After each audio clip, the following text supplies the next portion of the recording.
if someone took this brick to break this window to make an entry and an exit. Nothing could be salvaged at this church. The only thing that remains are bricks and pieces of charred debris like this.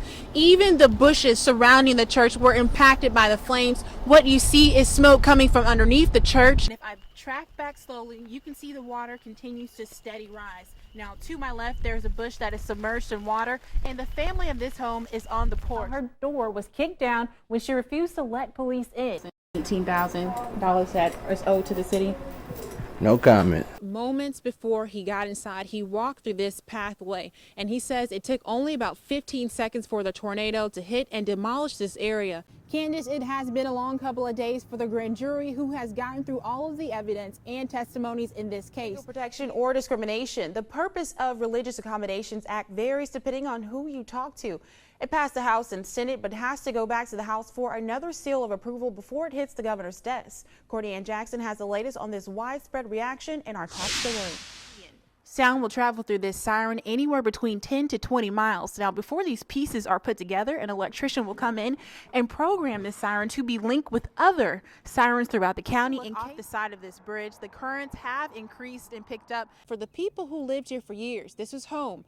This is where they made their memories. And now, even going through the ashes, you cannot recognize anything. City Council seemed pleased with the building renderings. However, they say the plans didn't offer enough learning space. It comes here and it's stored in a freezer where volunteers will put the meat to good use and make dishes like sausages and burgers for the community. The Meridian Police Department rolled out its new cameras, and anytime they interact with you, the cameras will be rolling. Folks are placing sticks like this in the ground just to measure how high or low the water was coming off the ground.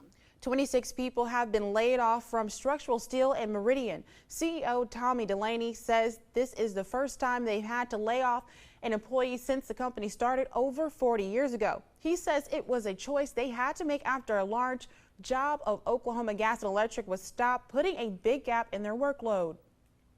We've been trying to figure out what to do. They tried to be fair with those employees, paying them for the upcoming vacation time, sick leave, and work for the past couple of nights. He says they're unsure of the future, but hope no more layoffs are coming. Once you get your vital signs taken, a nurse will share the results with you. You can take results like these perspective by using this hashtag, Buckle Up for Bet. About 100 feet away from Highway 513, the ground is very muddy, which indicates that the water is going back to where it came from. It's best to unplug each socket to prevent any potential fire hazards. Recording started. That voice signals the camera is rolling. We bought enough cameras to fill all our sworn slots.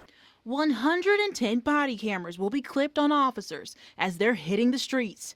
The Meridian Police Department is training officers how to use the equipment. The device is being used to record both audio and video of police and citizen interaction. We can actually see what went down. MPD is hoping the cameras will help prove or disprove questionable situations that happen while officers are on duty.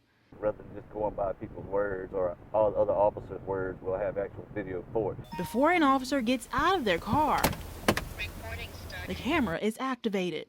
Reason I stopped you, you were running pretty fast up North Frontage Road. Is any reason why? And when the camera is rolling, it's holding everyone accountable for their actions. The public knows that they can't come down here and make a bogus complaint against the officer, but on the same token of that, the officer also understands now that, now I'm being recorded on everything I do, so I got to take my professionalism to that extra little step. The cams can hold up to 8 hours of video, and it's the officer's responsibility to download the recordings to a server at the end of their shift. In incidents where officers are, assaulted by firearms or, shot. That video will be used in court. This is evidence in those cases also. In Meridian, Amicia Ramsey, News Center 11. In a wooded area in Carmichael, Dana Gilbert picked up a few of her brother's belongings from off the ground. But when I found the wallet, it really sunk in then. Gilbert suspects that her brother may have been inside of his car where Clark County investigators discovered human remains. We do believe that this is the vehicle that Patrick Sellers was operating. Investigators say the car ran off the road at high speeds and flipped over off impact. We do not confirm at this time whether or not this was Patrick Sellers' remains. DNA results will determine if the remains belong to Sellers. Gilbert says this might be what the family needs to close this chapter. If it is him, he just needs proper burial and be laid to rest. In the past 6 months, law enforcement has hit several dead ends in hopes of finding Sellers. After a tip from the Wayne County Sheriff's Department last September, deputies drained a pond in the Carmichael community to find Sellers, but nothing turned up. It appears this car wreck may be the information they need to solve this missing persons case. Decomposition to the body was so great that about the only thing we're going to be able to determine is the identity. Meanwhile, the Gilbert family will have to wait 4 to 6 weeks before DNA tests come back. It's almost 7 months. It's been horrible. But these next ones, I just can't imagine. In Clark County, Amicia Ramsey, News Center 11. I have daughters, nieces. Edna Williams is sharing a new crime-stopping tool with her family. She's one out of the many residents in Sumter County who has access to the Sheriff's Department from their fingertips. It's not traceable? Well, that's great too. You know, and everybody's now technology savvy, so this is the way to go. The Sumter County Sheriff's Department is launching a new program called Tips 411. It's a program where if you see something, you say something.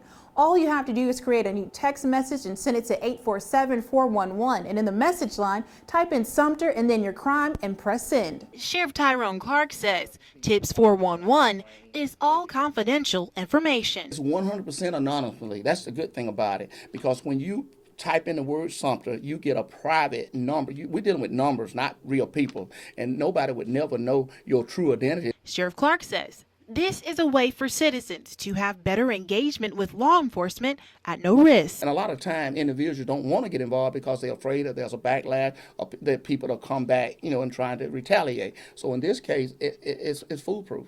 The Sheriff's Department has placed more than 250 signs with information how to use this system throughout the county. As for Williams, she hopes people will use this text line. I really would appreciate it and, look forward to having something like this. In Sumter County, Amicia Ramsey, News Center 11.